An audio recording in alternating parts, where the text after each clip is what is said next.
Bab 229. Ketua geng pada waktu itu. Hans Ding bukan orang baik.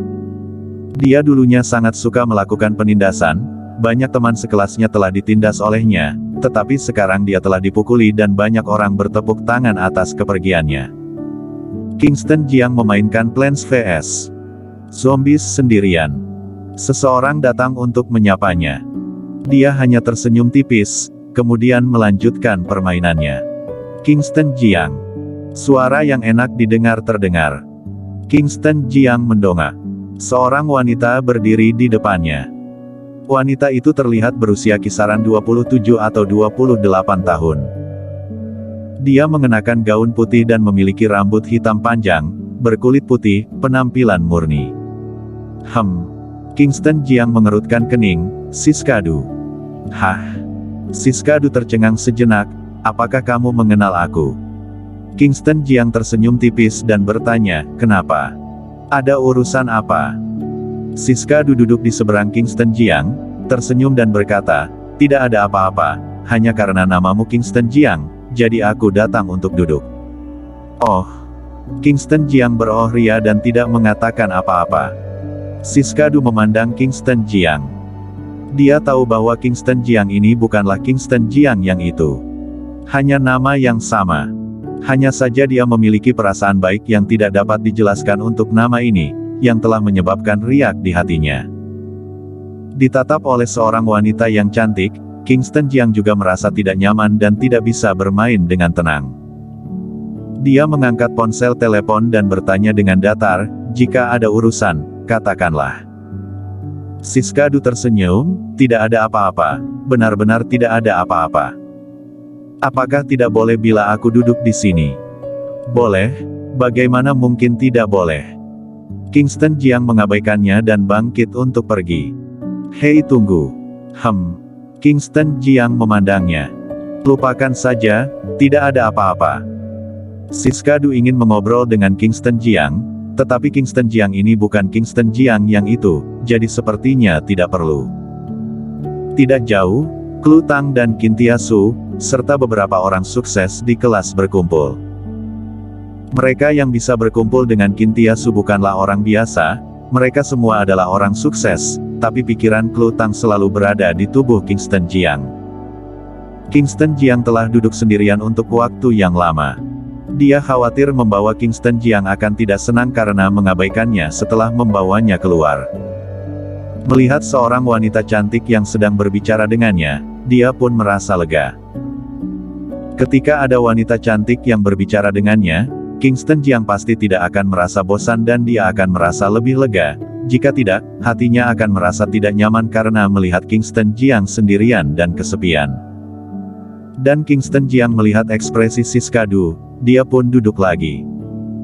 Dia masih memiliki beberapa ingatan terhadap Siskadu ini. Dulu ada dua orang yang suka menindas orang lain. Yang satunya adalah Hans Ding. Dan yang lainnya adalah Siskadu. Pada saat itu Siskadu dianggap sebagai ketua geng di sekolah, dia berpakaian yang berbeda dengan lainnya, sering diikuti oleh selusin anak buah di belakangnya. Dia bergaul dengan mafia, merokok, minum, bermain kartu dan lainnya. Prestasi akademiknya berada di peringkat terbawah. Tapi dia menyukai sang ketua kelas, yaitu Kingston Jiang. Kingston Jiang ingat bahwa Siskadu ini pernah menulis surat cinta untuknya, tetapi dia menolaknya. Memikirkan peristiwa masa lalu ini, Kingston Jiang tidak bisa menahan diri untuk tidak menyentuh hidungnya.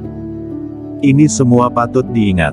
Omong-omong, bagaimana kabarmu selama 10 tahun ini?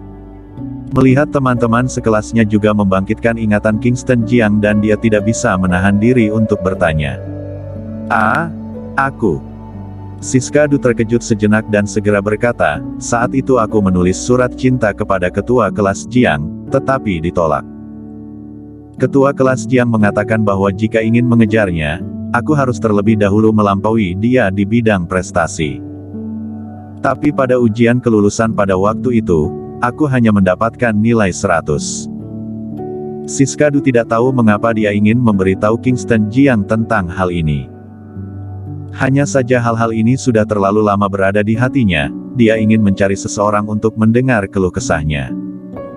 Kingston Jiang tersenyum dan bertanya, lalu apa yang terjadi pada setelahnya?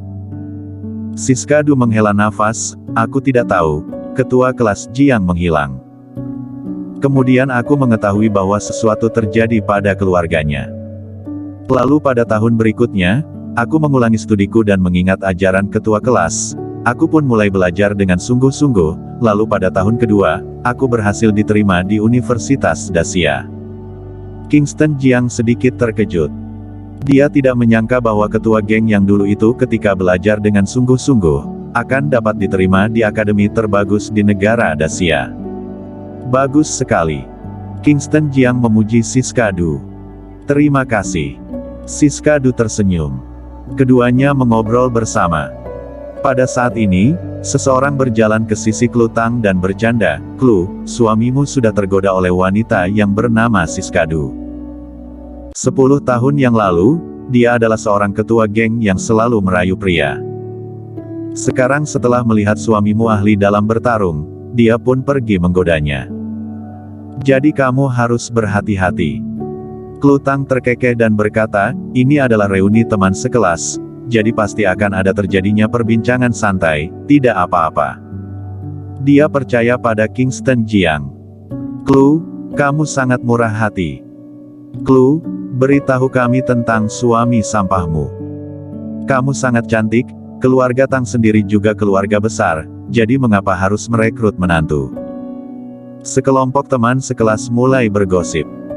Berbicara tentang Kingston Jiang, Klutang memiliki senyum bahagia di wajahnya. Dia mengoreksi, "Suamiku bukan sampah, dia benar-benar rendah hati. Jika dia mau, dia akan menjadi orang terkenal di Jiangzhou sejak lama, tetapi dia tidak mau mengejar nama-nama fiktif ini." Klutang mengatakan yang sebenarnya. Tapi teman sekelasnya tidak percaya padanya. Orang seperti apa Kingston Jiang itu, dunia luar sudah sejak lama membicarakannya. Sekelompok teman sekelas berkumpul. Sebentar lagi waktunya makan. Lebih dari 100 orang di 2 kelas, ditambah beberapa anggota keluarga, sekitar 150 orang berkumpul di aula dan mulai makan. Alban Kai juga muncul saat ini dan mulai bernyanyi untuk membuat suasana lebih meriah. Sesuai kesepakatan, dia perlu menyanyikan 20 lagu. Bila dihitung, maka satu lagunya bernilai 100.000 yuan. Alban Kai bernyanyi untuk meriahkan suasana. Alban Kai juga berjalan dari panggung dan datang ke meja makan, bernyanyi dan tos dengan semua orang, seolah-olah itu adalah konser.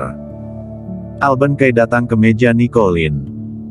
Nicolin juga sangat bersemangat dan buru-buru meletakkan mangkuk dan sumpit di tangannya, lalu berdiri untuk memberikan tos kepada Alban Kai.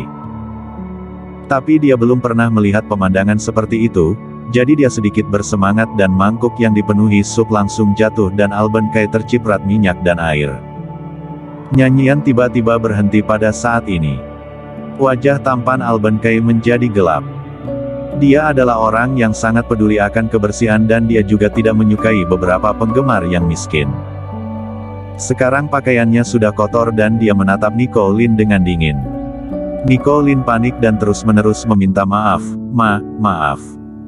Alban Kai berkata dengan dingin, "Apakah hanya maaf saja itu dapat menyelesaikan masalah? Apakah kamu tahu berapa harga pakaian aku ini? Ini dirancang oleh perancang busana top Italia dan bernilai 3 juta yuan. Ah, 3 juta yuan. Nicolin tercengang. Kejadian ini menarik perhatian banyak orang. Kintiasu juga melihatnya, dia berjalan cepat dan bertanya, "Tuan Muda Kai, ada apa?" Alban Kai menunjuk ke pakaiannya, "Kamu lihatlah sendiri. Tuan Muda Kai, aku minta maaf untuknya. Ada begitu banyak orang di sini, jadi tidak dapat dihindari bahwa akan terjadi beberapa kecelakaan. Kintiasu, pakaian aku bernilai 3 juta yuan. Aku datang kemari dan dibayar 2 juta yuan, bukankah aku mengalami kerugian?" Alban Kai tampak tidak puas. Dia kekurangan uang baru-baru ini dan pakaiannya yang ini pasti sudah tidak akan dikenakan olehnya lagi. Kintiasu bertanya, "Lalu apa yang kamu inginkan?" "Aku." Albert Kai membuka mulut. Segera setelah menyebutkan satu kata, dia melihat Kingston Jiang datang. Melihat Kingston Jiang, dia seperti melihat hantu, ekspresinya menjadi gugup dan sikapnya tiba-tiba berubah.